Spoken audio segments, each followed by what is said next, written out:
¿Dónde está la realidad? Por John Trudell, fundador del movimiento indioamericano, poeta, músico, pensador ancestral. Bien, he llegado a la conclusión de que hay dos maneras de percibir la realidad. Está la percepción religiosa de la realidad y hay una percepción espiritual de la realidad.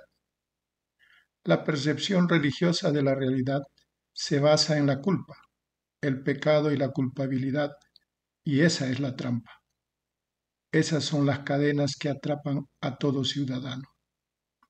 La percepción espiritual de la realidad se basa en la responsabilidad. Todos somos responsables. No somos culpables, somos responsables. ¿Dónde está el poder? El poder. ¿Quieres saber dónde está el poder? ¿Alguien quiere saber nuestra relación con el poder? El poder, nuestro poder, consiste en usar nuestra inteligencia para pensar con claridad y coherentemente, para reconocer la realidad en la que estamos. Eso es poder. Eso es nuestro poder. Ese es nuestro acceso al poder. Lo que sea que ha ocurrido en el pasado, he visto. He visto muchos ejemplos de poder. Vi cómo algunas veces creamos esa energía y ese poder que realmente nos funcionó porque era verdaderamente cohesiva, pero era temporal. Pero la mayoría de las veces lo que he visto es que generamos esa energía, ese poder, pero era incoherente y emocional y a largo plazo simplemente no fue práctico.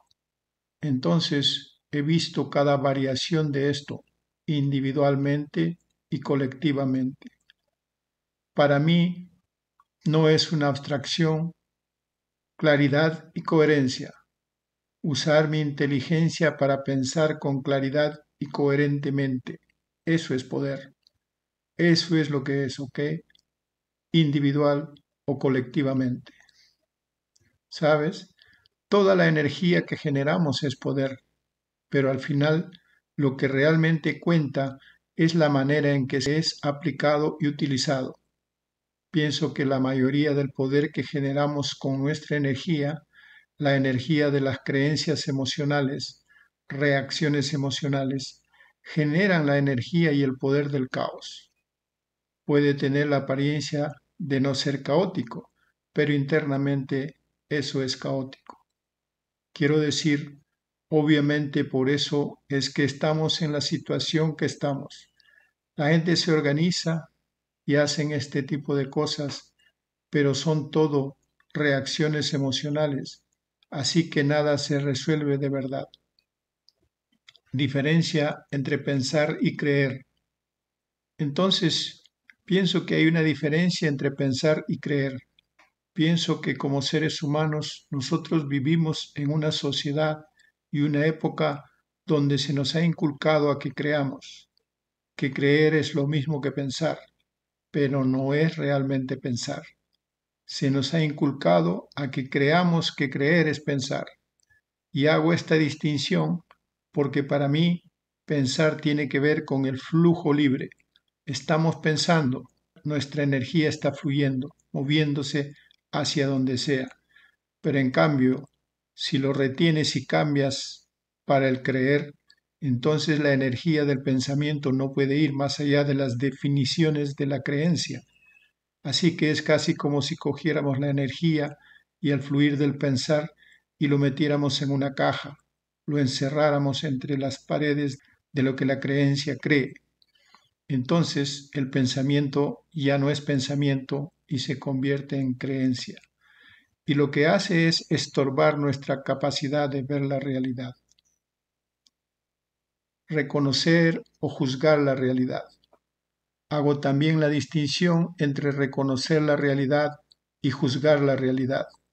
El proceso de pensamiento nos posibilita y nos facilita que reconozcamos la realidad en que estamos en lugar de juzgarla. Y pienso que con el proceso de creer juzgamos la realidad en que estamos porque en realidad no estamos pensando, estamos creyendo. Así es que juzgamos la realidad en que estamos y no podemos reconocer la realidad en que estamos cuando estamos ocupados juzgándola. Porque como la creencia, el juzgar tiene sus límites, tiene sus paredes, así que nuestra habilidad para reconocer lo que está pasando queda subvertida por el juzgar. Acabamos juzgando. Así que cuando nos ponemos a juzgar, eso interfiere con nuestra habilidad para ver la realidad de la situación en la que estamos. Pienso además que todo esto nos fue inculcado, tú sabes, programado e inculcado para que percibas la realidad de una cierta manera. No puedo dar detalles específicos porque de muchos de ellos no me acuerdo, pero cuando miro atrás al pasado, pienso que sí, que hice muchas cosas y tomé muchas decisiones basado en lo que estaba creyendo, y muchas veces, si lo hubiera pensado mejor, con más claridad y coherencia, en lugar de actuar reaccionando según lo que creía, según mis emociones y creencias, probablemente los resultados habrían sido más coherentes.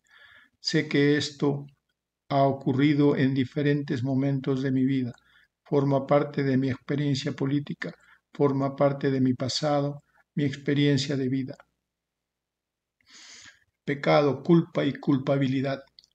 Así que se nos ha inculcado el pecado, la culpa y la culpabilidad. Y pienso que cuando miro dónde estamos ahora, como sociedad, políticamente, económicamente, individualmente, personalmente, pienso que echar las culpas es una manera de evadir nuestra responsabilidad, porque no lleva a ninguna parte echarle las culpas a alguien.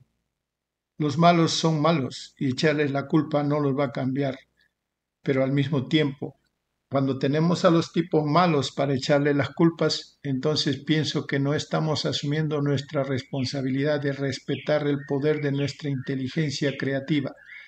No pienso que estemos tomando y usando el poder de nuestra inteligencia creativa responsablemente.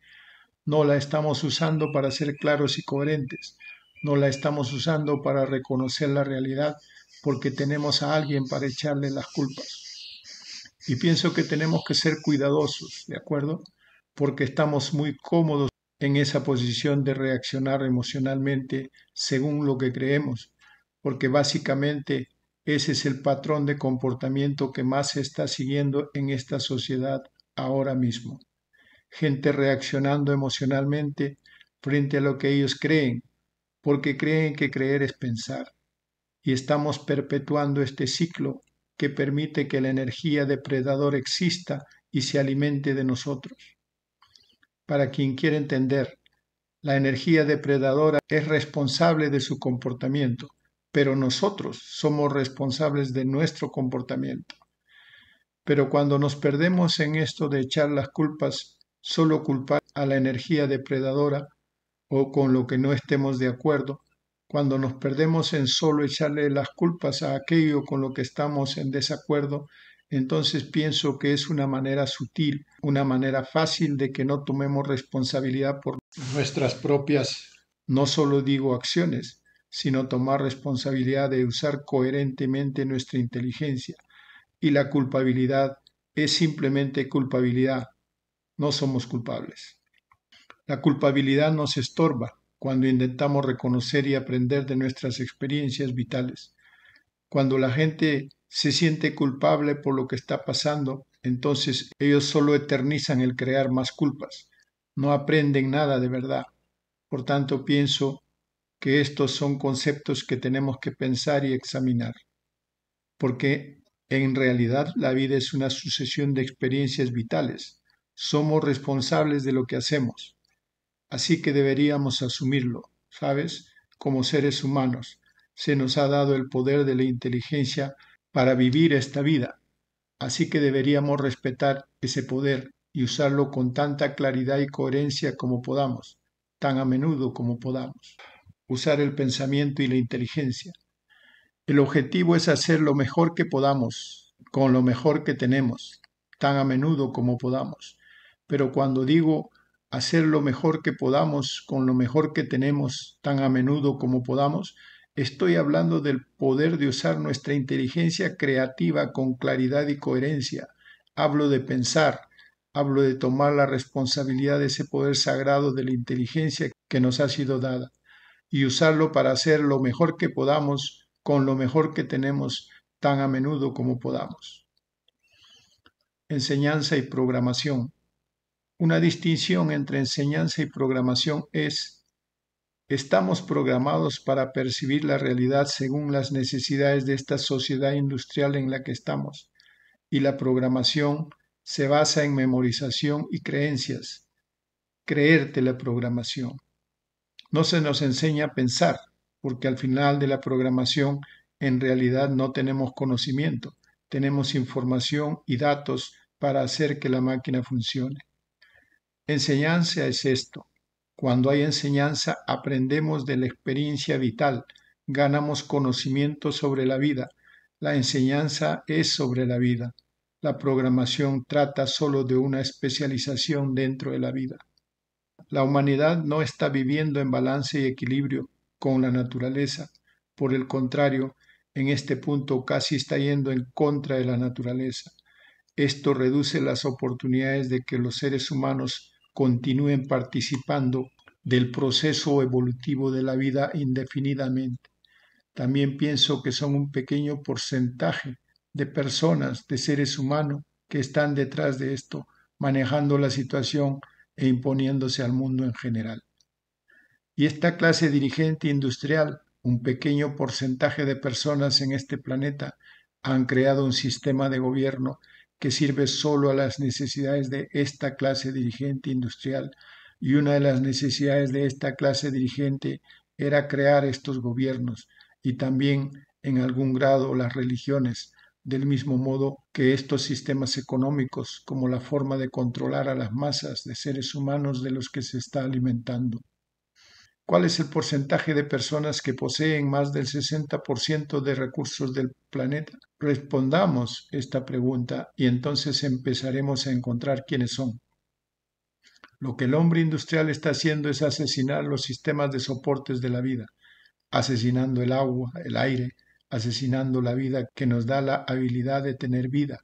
Y esto es realmente a lo que nos enfrentamos.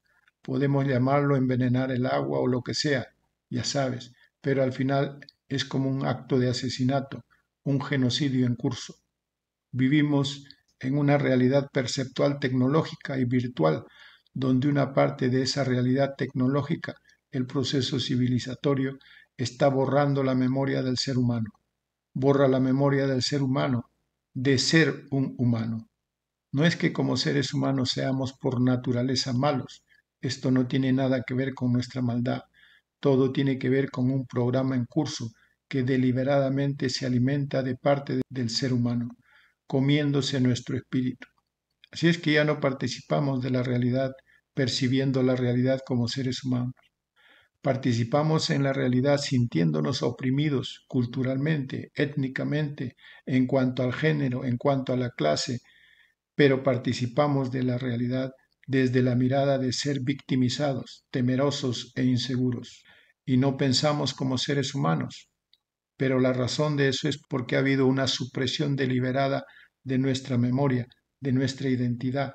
Es tiempo que tratemos de entender, mirar y reconocer el valor de nuestra inteligencia. Todo lo que se ha hecho para crear estas distorsiones emocionales en nosotros se ha hecho para evitar que usemos nuestra inteligencia de forma clara y coherente. En primer lugar, no hay solución revolucionaria para lo que sea con lo que estemos lidiando. Somos parte de la evolución y esa es una realidad evolutiva y por tanto es una solución evolucionaria. Vamos a necesitar usar nuestra inteligencia de manera clara y coherente para encontrar una salida frente a esto, no de reaccionar emocionalmente frente a los malos, porque si reaccionamos emocionalmente terminamos haciendo lo mismo una y otra vez y los malos irán siendo más y más malos. Esto parece ser una realidad histórica, pero también es parte de esta realidad histórica que cada rebelión que ocurre muestra que nuestra causa puede ser justa y correcta, es decir, todo lo bonito de nuestras banderas y luchas. La realidad es que en cada situación estamos reaccionando emocionalmente, tratando de desafiar sus caminos con sus propias reglas. No estamos pensando fuera de la caja, pues somos programados para no pensar fuera de la caja, porque fuimos programados para no tener autoestima, ser inseguros. Así es que no confiamos en nuestras propias habilidades. Entonces, tenemos que superar esto. Estamos en un sistema que nos ha devaluado y el truco de vernos devaluados es que lograron que nosotros mismos nos devaluemos. Tenemos que superar esto.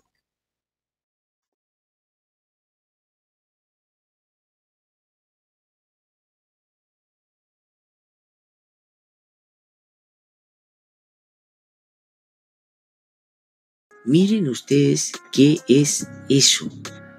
Yo no sabía que en el Perú había tanto policía. Yo no sé si a usted cuando les ha pasado algo en algún momento en una comisaría tienen esos niveles de atención.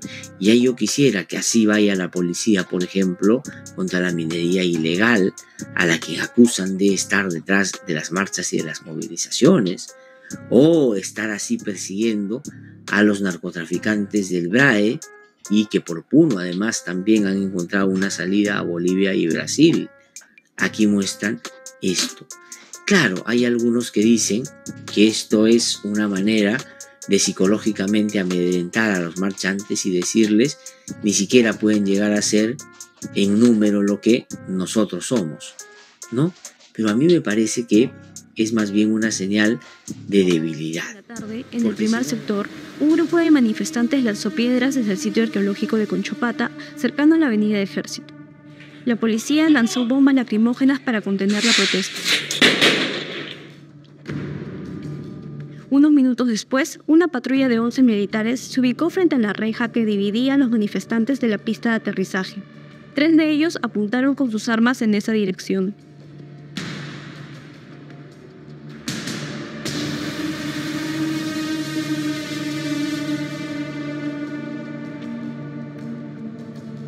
A las 2:05 de la tarde, una cámara de vigilancia de la municipalidad captó al operario de maquinarias Leonardo Anco Chaca siendo cargado por otros manifestantes. Anco había recibido una bala que le atravesó el tórax. Murió a las 4 de la mañana del día siguiente.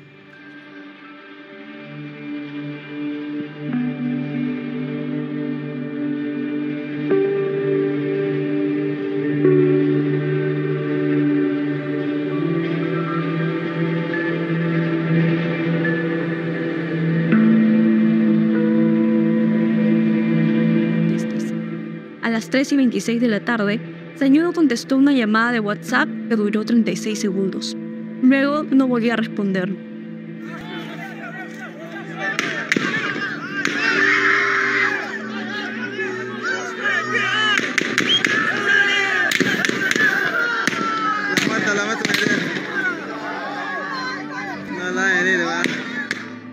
A las 3:28, una cámara captó a un militar disparando desde la avenida del Ejército hacia la zona donde se encontraba Sañudo. Este fue impactado por un proyectil cerca al cuello. A partir de esa hora, una patrulla del Ejército se ubicó en los exteriores del aeropuerto, en los cruces de Abancay con otras 2 avenidas, Corpac y Los Ángeles.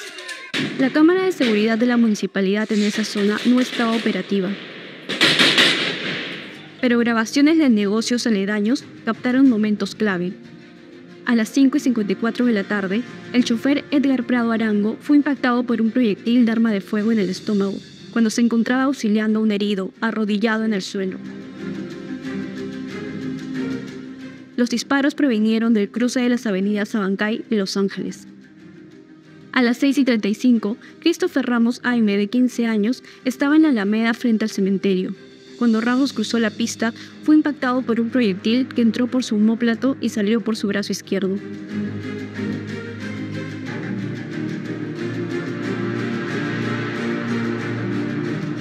En el cruce de las avenidas Los Ángeles y Arenales, a unos 70 metros de la avenida Abancay, donde estaban los militares.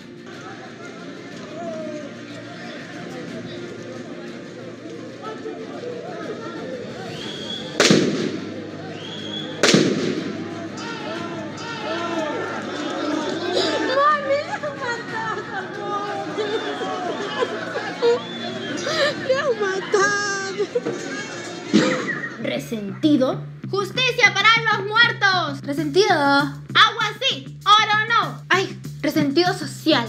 ¡Asamblea Constituyente! ¡Más resentidos sociales! Vayamos a ver qué dice la Real Academia Española. A ver. Dicho de una persona que muestra o tiene algún resentimiento. Dicho de una persona que se siente maltratada por la sociedad o por la vida en general. Ah, no, sí soy. Resentido y acomplejado. Resentido social. ¿Resentido social? ¿Eres resentido social? Bueno, Resentida soy y no me compadezcas. Para resentirnos con más ganas, vamos a ver qué ha pasado en el Perú estos días. Qué buen negocio venderle bombas lacrimógenas al régimen de Dina Boluarte. Si ya de por sí es escandaloso que Dina Boluarte haya gastado 233 millones de soles en comprar más armamento, ahora el foco ha revelado que las bombas lacrimógenas que han comprado ha subido extrañamente de precio de $17 a $27, es decir, unas 104 luquitas cada bombita. La licitación duró solo 9 horas y hubo un solo postor que se ganó con millonario contrato. ¿De quién se trata? De la empresa Force Improvement, que ha hecho su primera venta en territorio peruano y que ha sido investigada por la Contraloría de Colombia por contratos con supuestos sobrecostos. Cuidado, porque si recibes donaciones en el régimen de Dina Boluarte y no eres blanco, pueden pedir contra ti 36 meses de prisión preventiva e investigarte por financiar a una organización criminal. Esto le ha sucedido a Janet Navarro Flores y Cirilo Jara Mamani, solo por haber recibido donaciones de 2.000 soles. En el cuaderno que utilizaban para registrar las donaciones, se ve que el dinero era usado para comprar medicinas a heridos por la represión policial. Ah, pero si eres blanco y te apellidas Lazarte y recibes donaciones de hasta 600.000 soles en efectivo para donarle equipo a los policías, hasta el tío PNP te hace un post en Facebook. El régimen de Dina Boluarte ha decidido premiar el accionar de la policía en Lima, con un bono que vale 4 veces su sueldo. Sí, este mes el policía que mató a Víctor Santiesteban va a recibir una rica platita extra por parte de Dina Boluarte. Adivinen quién está pasando desapercibida en medio de toda la crisis. Emma Benavides, la hermanita de la fiscal de la Nación. ¿Recuerdan cuando Patricia Benavides, la fiscal de la Nación, reemplazó al fiscal que estaba investigando a su hermana? Bueno, ahora el fiscal reemplazo, Uriel Terán, ha pedido archivar la investigación. Cuando creíamos que habíamos visto todo de Macri Carmen, regresó para demostrarnos cómo es la educación de la élite peruana. ¿Podemos conversar tal vez con Norma Yarrao? Ya no. Los congresistas tienen 48 pasajes al año, 4 pasajes por mes.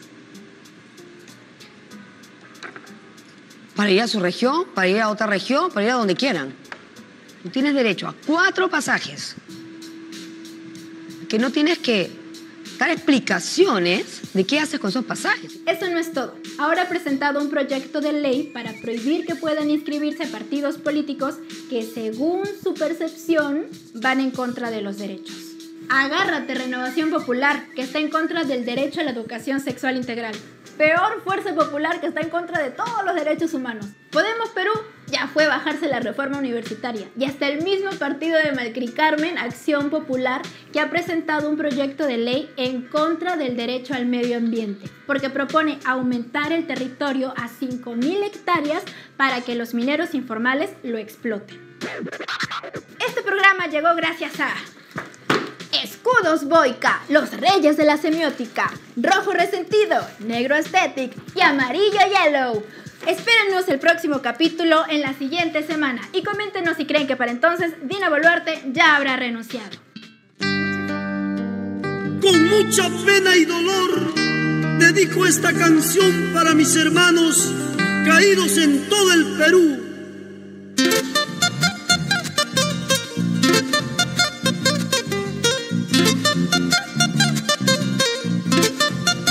Los años del Perú.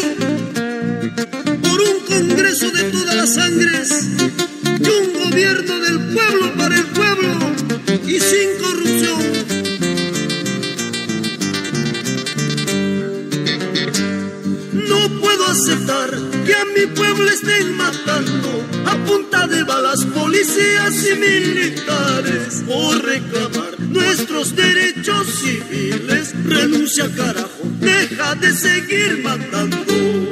Con autoridades elegidos por el pueblo somos engañados con mentiras y tras mentiras. Digo lo que he visto desde que yo era muy niño. Falacias, carajo, y siguen diciendo mentiras. Con esta canción doy homenaje a todos mis compatriotas caídos en mi querido Perú. Calito Garcés, Eladio Díaz, los Ainus del Perú.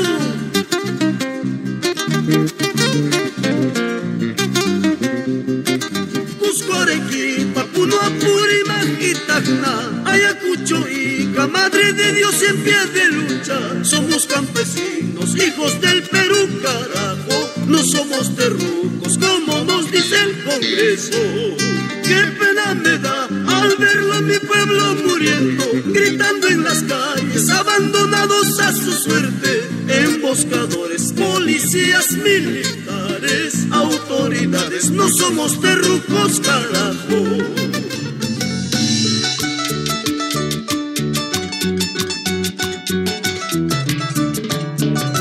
Ping manawakan manchu, wawanta mananya rikuspa.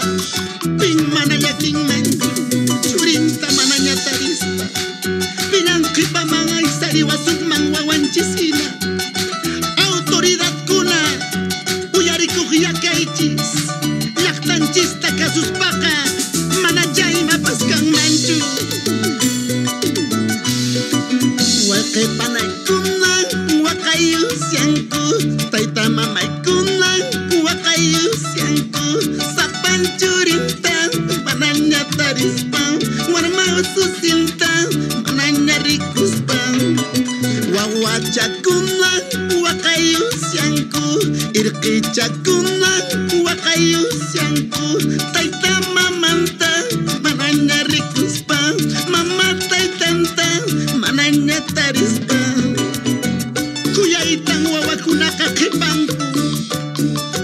Papay, amawichu ay chunispa. Wakcha wawaka kuyaitang purinchis laktang laktampi. Wasing wasimpi. Ama puninya kachunchu. Peruano pura si pinakuyaka.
Suyo llaqtarunakuna chayamunqa musuq punchawkuna kunan manta pachak watapi tawantin suyo llaqtakunapaq ancha sasachakuy punchawkuna chayamunqa isqun pachakuti chayamusqanrayku chaymi chayamunqa tutayay ancha waqay yawar chaqchu llaqtanchikpaq chayamunqam kay llaqtanchikunaman karumanta awqa runakuna sunqunkupi rawraq chiqnikuyta suwakuyta wañuyta apamuspa quriqullqita maskaspa allpanchikunatam yawarninchikwan chaqchunqa kamachikuq inkatapas wañuchinqaku chakinta makinta umantas kuchuspa tawa suyuman chiqichinqa lliw llaqta hawaspa manchakunanpaq Aswantaja taytanchik inka mana wañunqachu.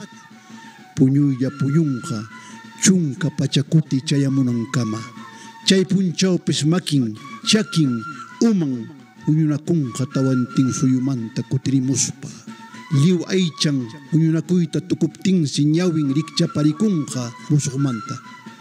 Chaysi sayarikuspan puririnqa llaqtanta musuqmanta sayarichinqa.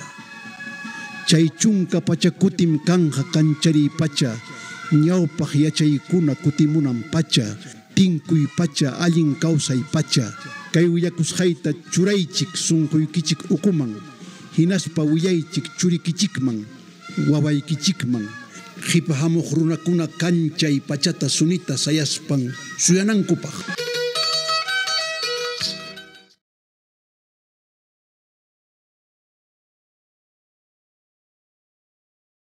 Dictadura cívico-militar por Aureliano Turbo Choquehuanca. Turach Arimarichej Son Joruna, quechua del Perú Tahuantinsuyano, docente universitario nacional e internacional.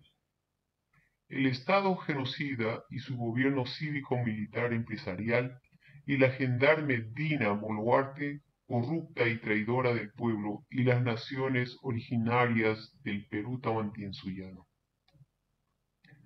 La historia invasora y colonizadora del hemisferio norte es lacerante y envolvente en la mentira y la destrucción de otras formas de vida y sociedad.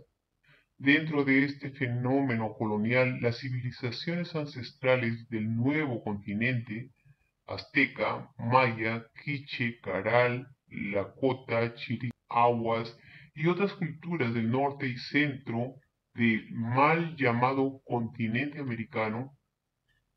También es importante señalar a las culturas mochica, chimú, nazca, paracas, huari, chachapoyas, chivateros, pacaicasa y muchas otras culturas civilizatorias que definieron la gran civilización comunitaria de Ayllus del Tahuantinsuyo, de la hoy llamada colonialmente América del Sur. Para entender este fenómeno colonial invasor, pasaremos a explicar el porqué de nuestra pérdida de nuestro territorio, de nuestro poder comunitario, de nuestros saberes y conocimientos, de nuestra ciencia y tecnología de vida, que nos lo testimonian las excelentes construcciones arqueológicas, las investigaciones astronómicas, las construcciones agropecuarias, como se testimonia en las distintas investigaciones realizadas por expertos en la ciencia, arqueología y antropológica internacional y nacional. Finalmente, ¿por qué se ha instalado el genocidio, la corrupción, el robo y el sometimiento? La nueva interpretación de la civilización comunitaria de Ayllus del Tahuantinsuyo. Los últimos años del siglo XX e inicios del siglo XXI nos está demostrando que los profesionales e intelectuales quechuas, aymaras y amazonenses del Perú Tahuantinsuyano de hoy vienen desarrollando investigaciones que demuestran la grandeza y bienestar material y espiritual del sistema económico, político, jurídico, social, cultural y espiritual que forjaron los pueblos pre-tahuantinsuyanos hasta el florecimiento cultural civilizatorio del Tahuantinsuyo. Sistema comunitario que se desarrolló gracias a los florecimientos culturales regionales, FCR, que los primeros habitantes desarrollaron por más de 25.000 años.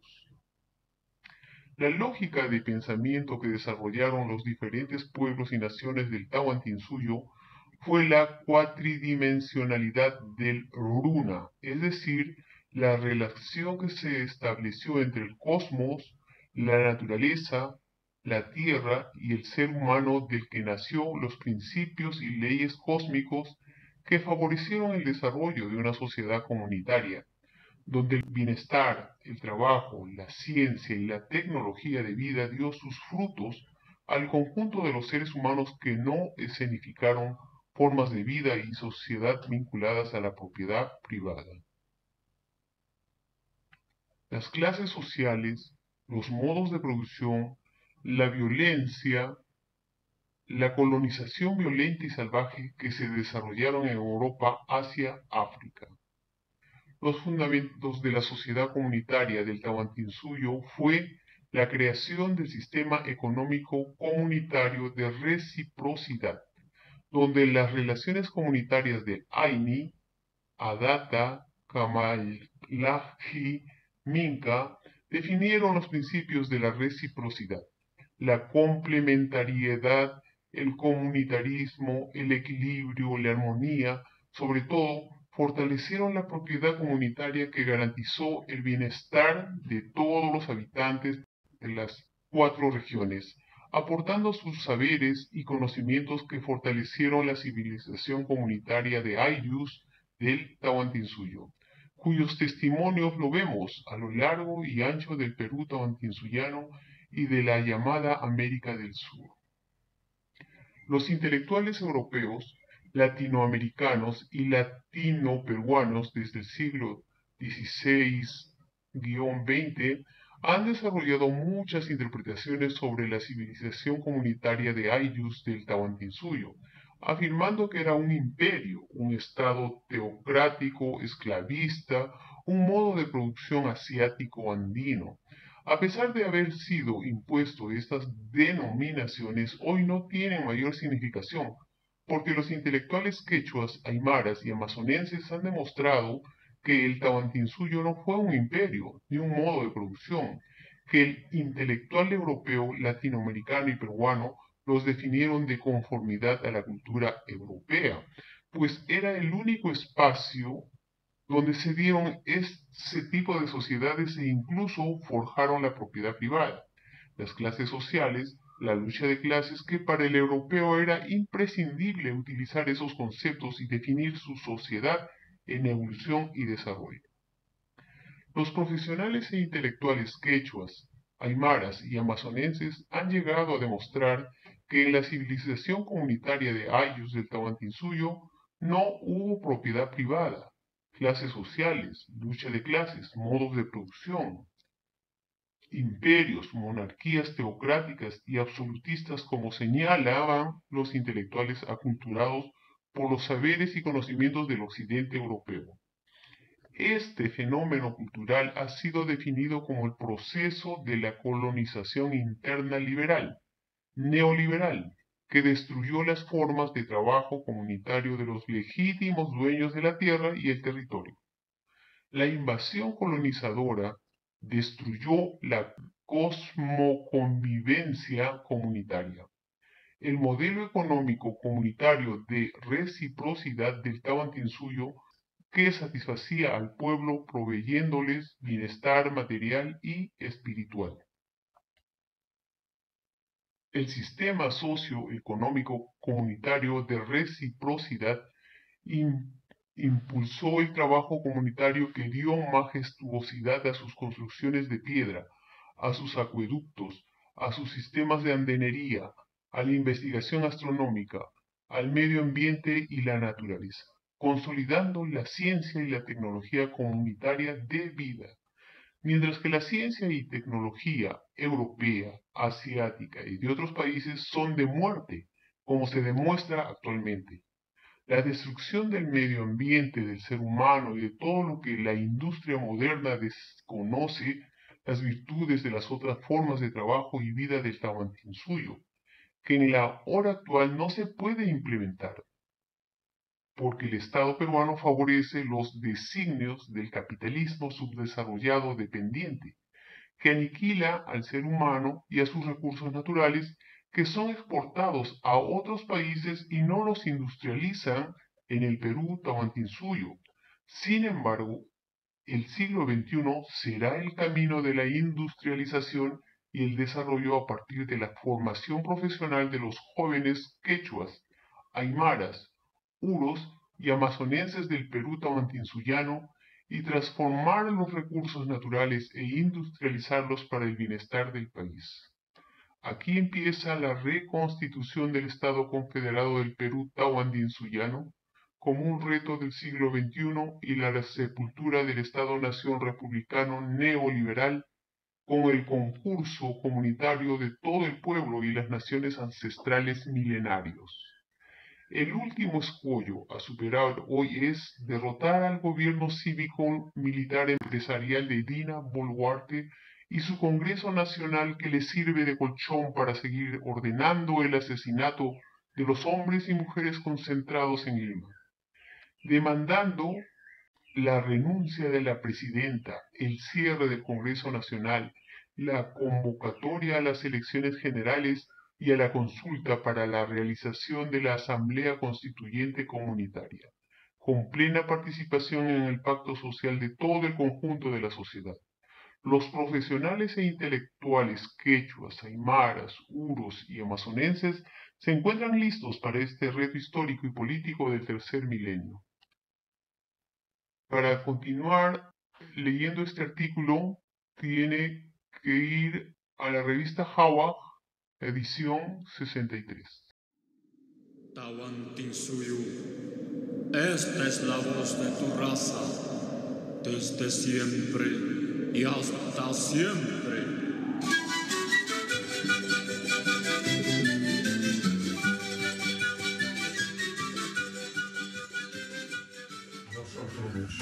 Construir infraestructuras resilientes, promover la industrialización inclusiva y sostenible y fomentar la innovación. Las inversiones en infraestructura, transporte, riego, energía y tecnología de la información y las comunicaciones son fundamentales para lograr el desarrollo sostenible y empoderar a las comunidades en numerosos países. Desde hace tiempo se reconoce que para conseguir un incremento de la productividad y de los ingresos y mejoras en los resultados sanitarios y educativos, se necesitan inversiones en infraestructura.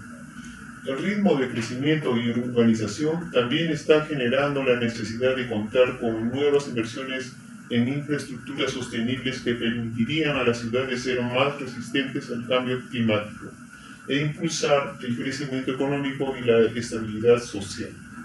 Además de la financiación gubernamental y la asistencia oficial para el desarrollo, se está promoviendo la financiación del sector privado para los países que necesitan apoyo financiero, tecnológico y técnico. Hay algunos aspectos que vienen a mi mente a partir de la lectura del punto 9 de la Agenda 2030. El primero, inevitablemente, de que se presenta un tema de construcción, de inversión y de políticas de Estado, ¿no? Responsabilidad del Estado.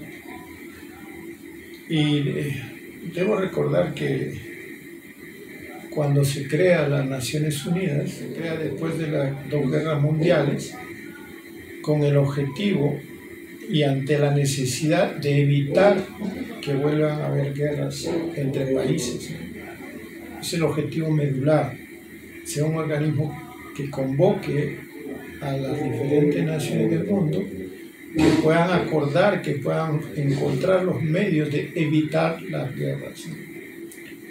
O sea, por eso el objetivo prioritario era la preservación de la paz mundial, digamos, ¿no?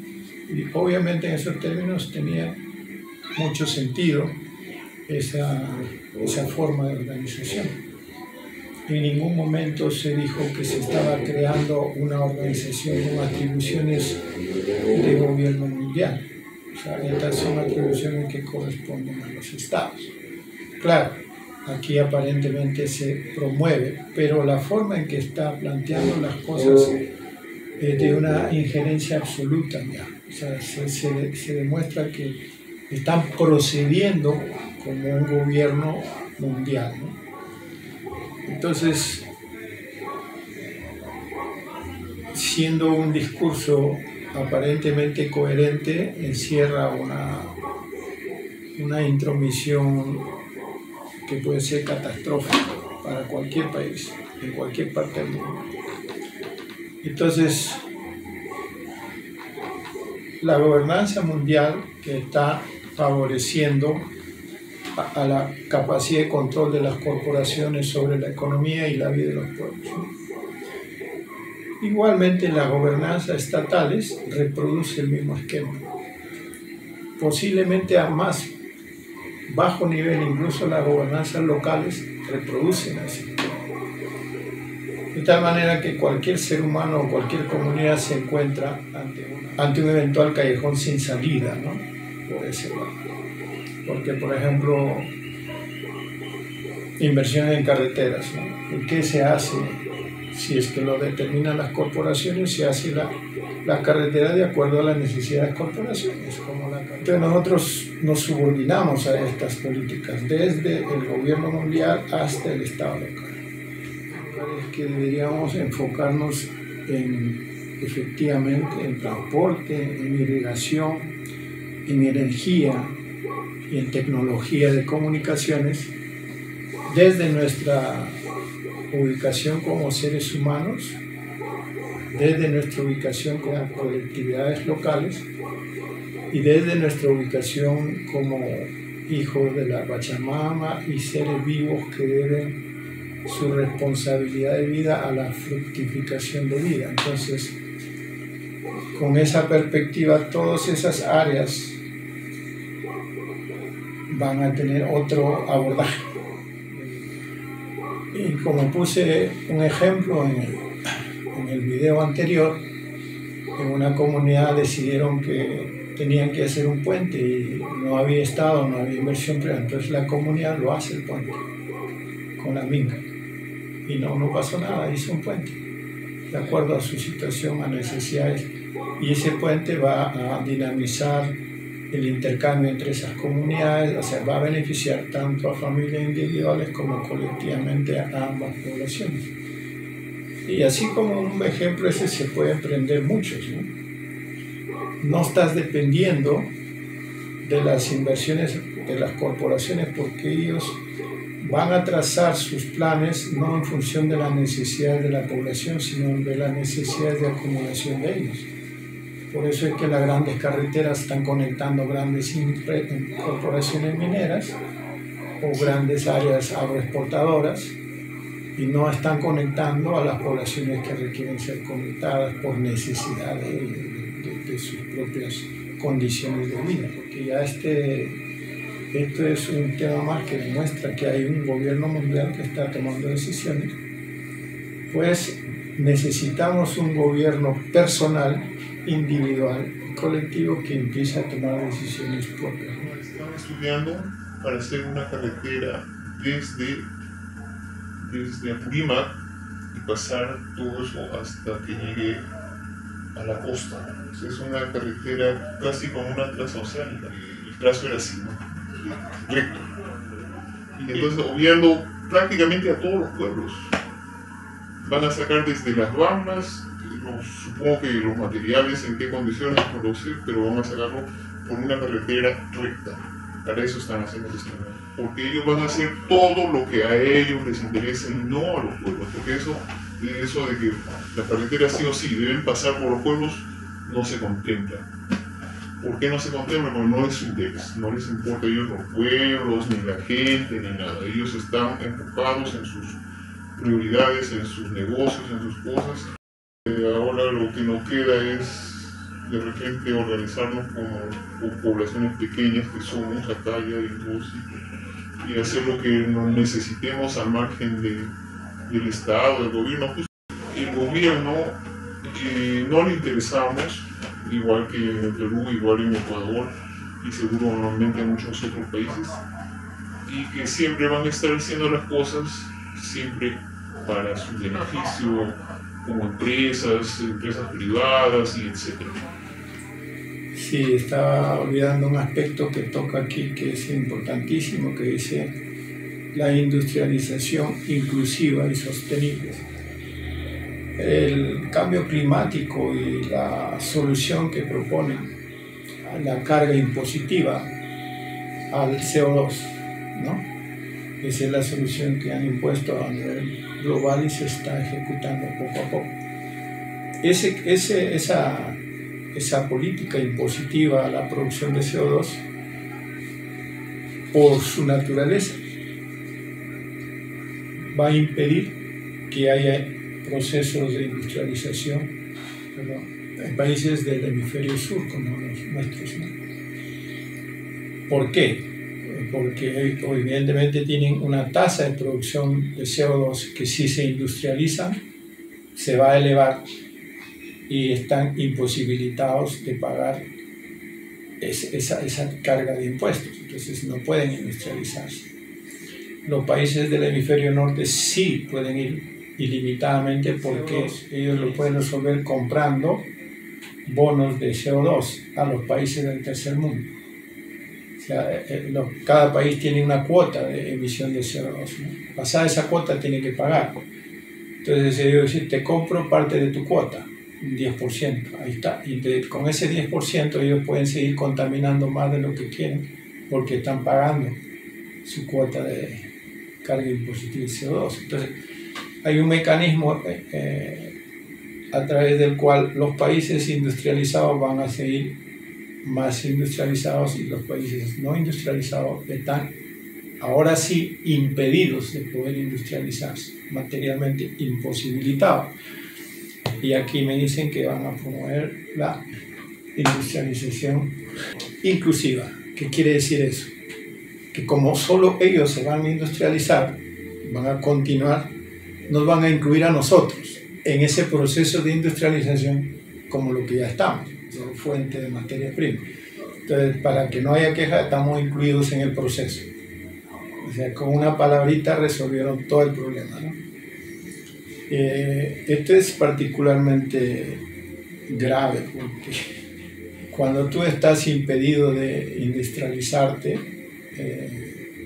hay una gama de problemas que no puedes resolver. Por ejemplo, la única referencia que tenemos en Perú de un proceso de industrialización, intento, con el régimen de Velasco Alvarado en 1968-1975, donde se creó y se estableció cierta política que tendía a crear industrialización local. Entonces, no hay ninguna industrialización para nosotros en perspectiva.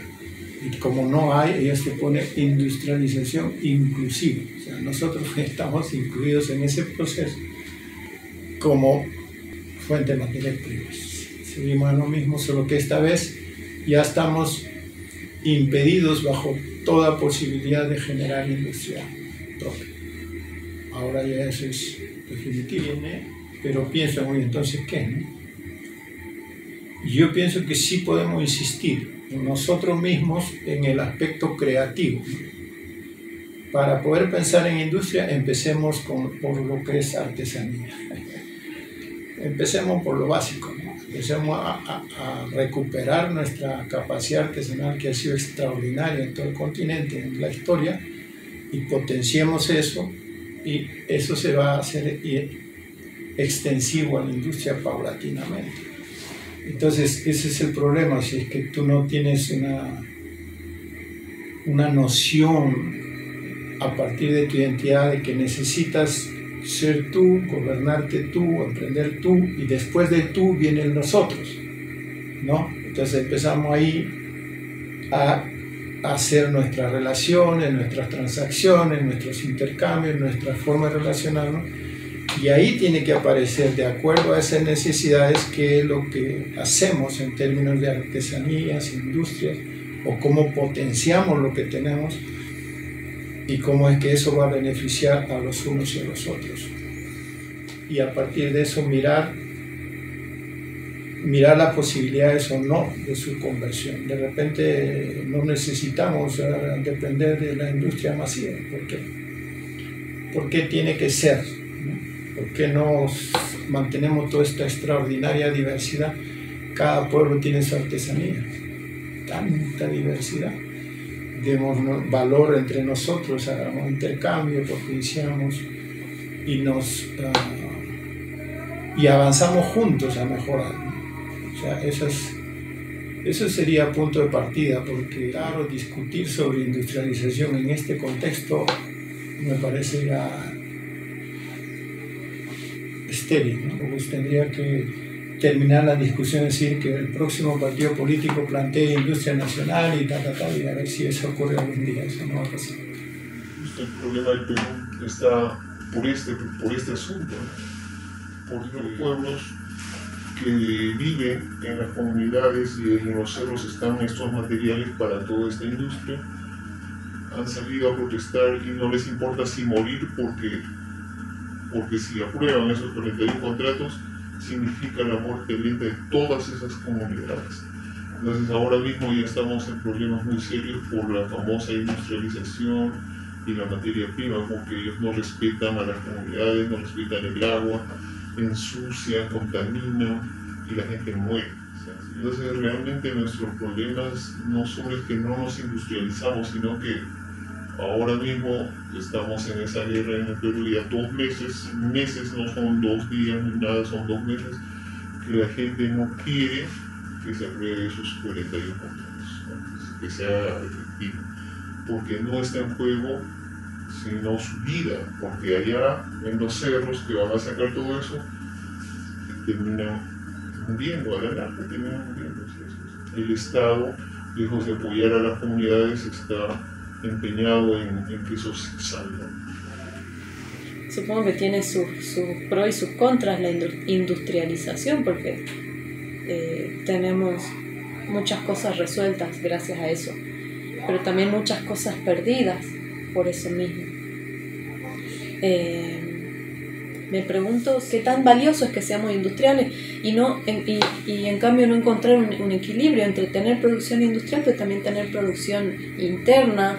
Un poco lo que decís vos de gobernarse a sí mismo, me refiero a la interacción entre nosotros como pequeñas comunidades y importar y exportar lo necesario, pero no basar nuestra economía en base a la exportación, ya sea de materia prima o de producto terminado industrialmente. Creo que ahí es donde nos perdemos, porque hasta el mismo producto pierde valor. Entonces para poder exportar tenés que competir, y para poder competir tenés que tener los mejores ingredientes, los mejores productores, las mejores y entrar en una vorágine donde le ganas centavos, y para ganar mucho tenés que vender millones.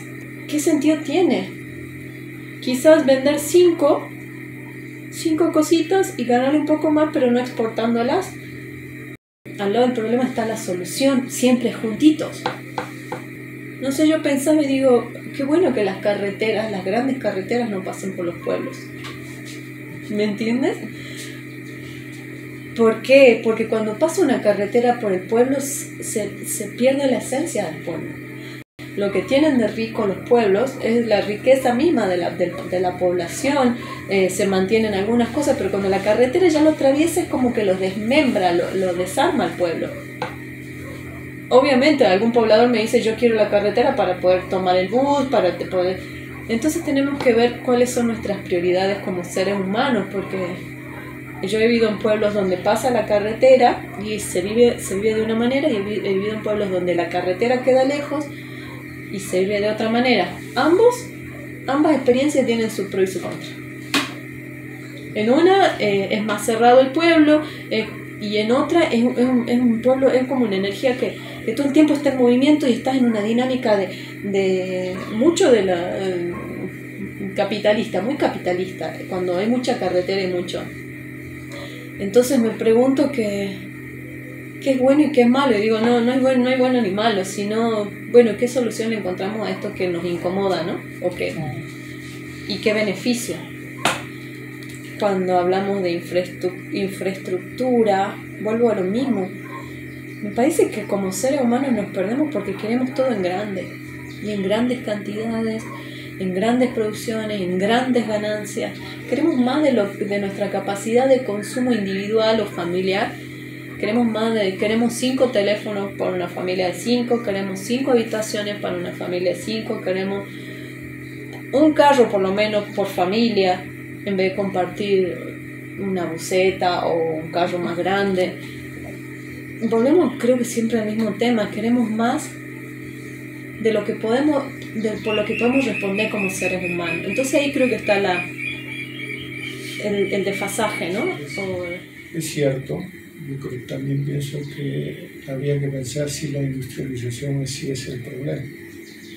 Yo creo que más la cosa va por el sistema a través del cual se mueve la industrialización, ¿no?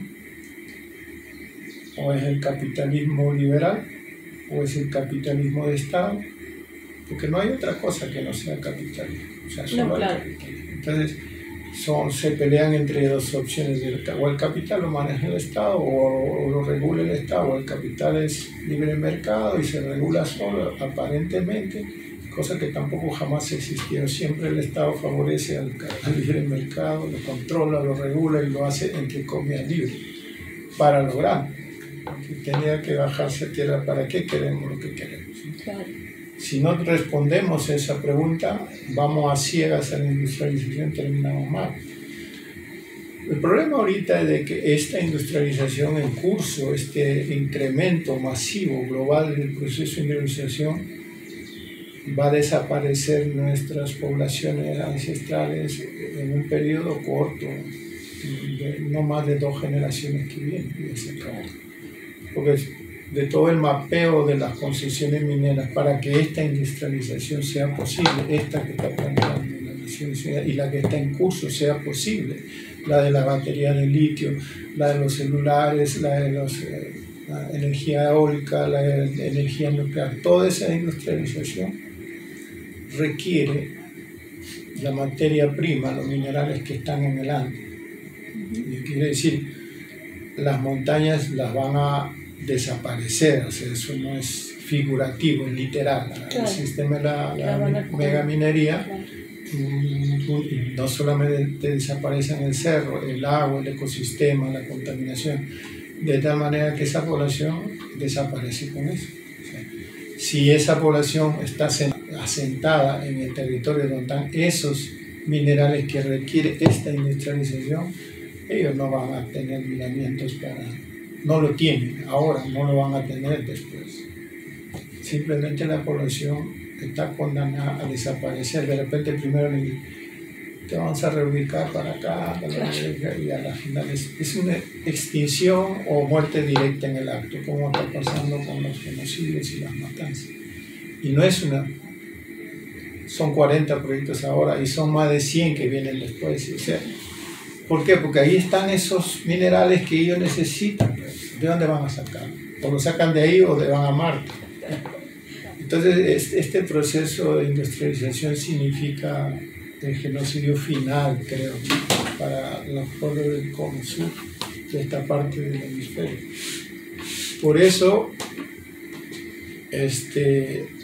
vale la pena reflexionar sobre industrialización, sobre desarrollo, sobre la vida misma, sobre lo que queremos.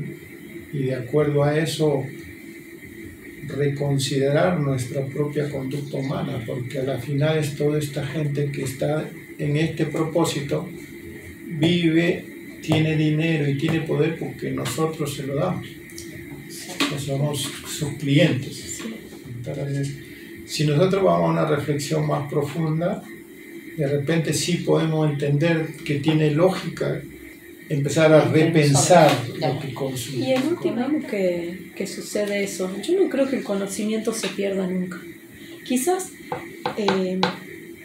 hay un tiempo de un poco más de ceguera, pero el conocimiento siempre está al alcance del que lo quiera de corazón acceder, ¿no?, a ese conocimiento. Pero por ahora estamos en estos tiempos, entonces ¿qué hacemos ahorita? ¿Qué hacemos ahorita? Porque la dinámica es otra, pero sí podemos buscar alternativas del presente, como la ropa de segunda mano, o como decisiones de decir, ¿para qué necesito tanto de esto? ¿Por qué comprar 10 y con 8? ¿Por qué cambiar el teléfono una vez al año, si cada 3 años, cuando ya la aplicación, y obviamente está todo creo para que me quede chico, las aplicaciones me digan que ya no sirve más? Pequeñas decisiones coherentes con el presente. Pero más allá de eso, en las acciones creo que es acceder a ese conocimiento interno, ir hacia adentro, y yo creo que la información siempre está adentro, y cuando uno quiere la información aparecen. Cuando el alumno está preparado, el maestro aparece. Y no hablo de maestro que se proponga como tal. Como dice Juan, la naturaleza es una maestra. Quizás no están los abuelos, quizás no están los libros, quizás no está la biblioteca de Alejandría, pero tenemos la naturaleza como maestra, el río, la montaña. Y ni hablar de las personas, de los que están metidos en el pueblo, que muchos de ellos son maestros con solo vivir. Sí.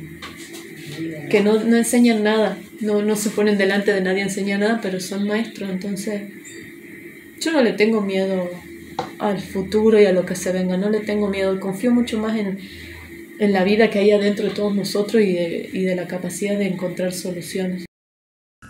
Podría ser dejar de consumir todo eso de lo que viene de fuera, de alguna manera. Si para comunicarnos es necesario ese celular y eso, de repente ya no tengamos esos celulares muy sofisticados, sino de segunda por último, o algo, ¿no? O sea, siempre yo creo que acá lo que podríamos apuntar es no llenar todo lo que ellos quieren que seamos nosotros, sus consumidores, ¿no? ¿Por qué hay demanda?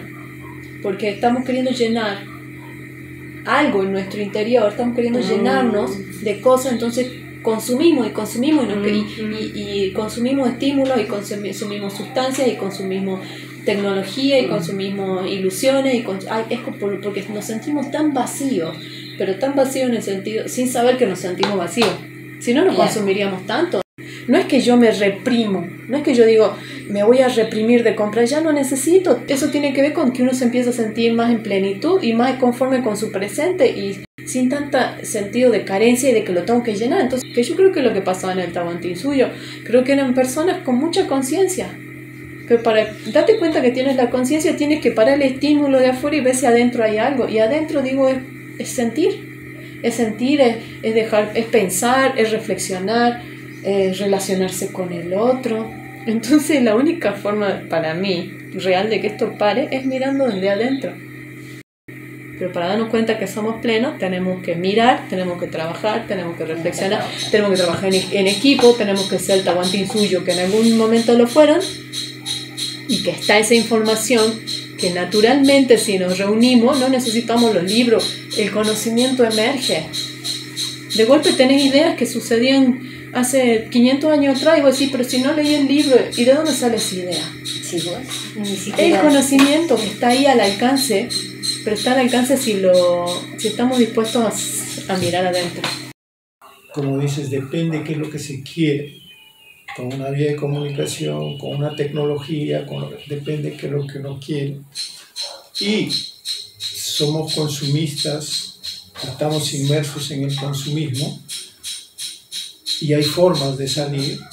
La conciencia es la fundamental, pero también en el orden práctico, eso se puede menguar drásticamente si salimos de la dependencia monetaria, ¿no?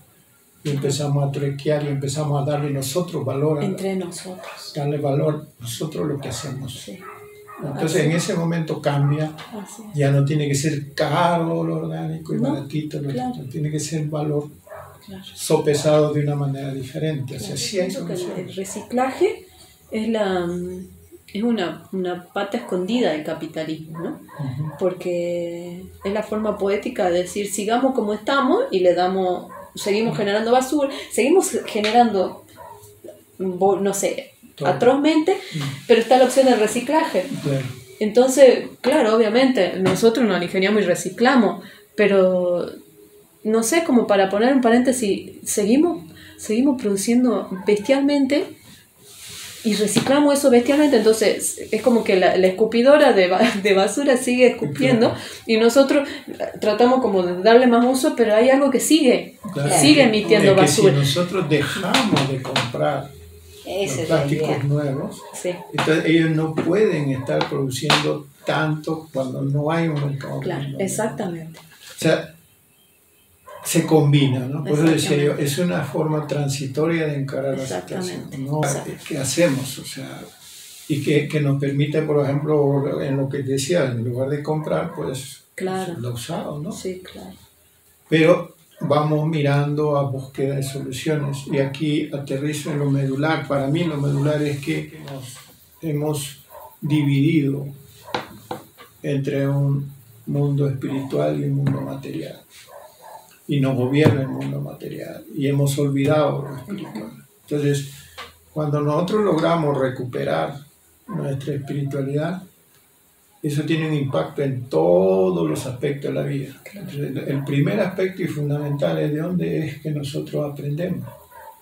De la vida, de la madre naturaleza. O sea, de ahí se aprende. No, sí. Es esencial entenderlo, porque a partir de eso va cambiando todo nuestro estado de conciencia. Claro. Entonces ya decimos, si ¿por qué tengo que tener yo 5 o 10 pares de zapatos? Eso es una locura. Sí. Tal vez hasta caminar descalzo me es más placentero, ¿no? Y todo empieza a girar, a replantearse, ¿no? Es un estrés en tu ser mental que no te permite escuchar el corazón. Entonces, recuperar eso es esencial para tomar decisiones con un estado de conciencia. Eso son con la conciencia que tenemos hoy.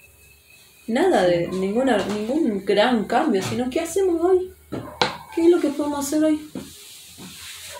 Claro, dejar de ser un consumista. Y para eso... Y ni siquiera dejar de serlo hoy que consumo menos. Que ahorita me hago. Porque ya dejar es como, wow, qué proyecto de vida. Pero, y asusta. Claro, asusta. Y hay que empezar. Entonces digo, bueno, ¿ahorita qué hacemos? Por eso es importantísimo entender de que nuestro ser individual es valiosísimo, ¿no?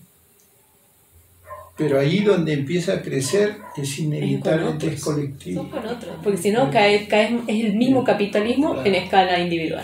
Te encerraste en ti mismo, si no te dejas entrar y salir, es la célula del capitalismo. Así es. Claro. Entonces, el concepto de ambición, visto así, se convierte en una enfermedad, ¿no? Tal cual. Pero el concepto de ambición, si es que tú lo extiendes y dices, vamos a hacer algo, y es ambicionar una propuesta que en conjunto puedes hacerlo, empieza a ser un reto, ¿no? Más que mirá, qué lindo, no lo había pensado así.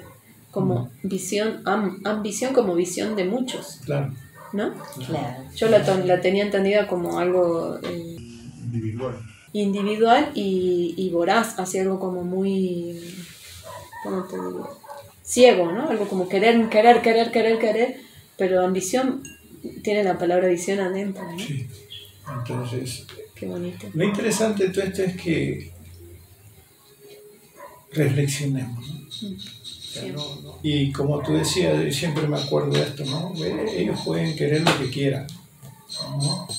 Pero la vida tiene su propia dinámica. Entonces el secreto está en conectarte más con tu propia vida. Exactamente. O sea, en la medida en que estés ahí, sintonizado, no sé si todo va a estar bien, pero sí vas a caminar por donde debes caminar. Claro.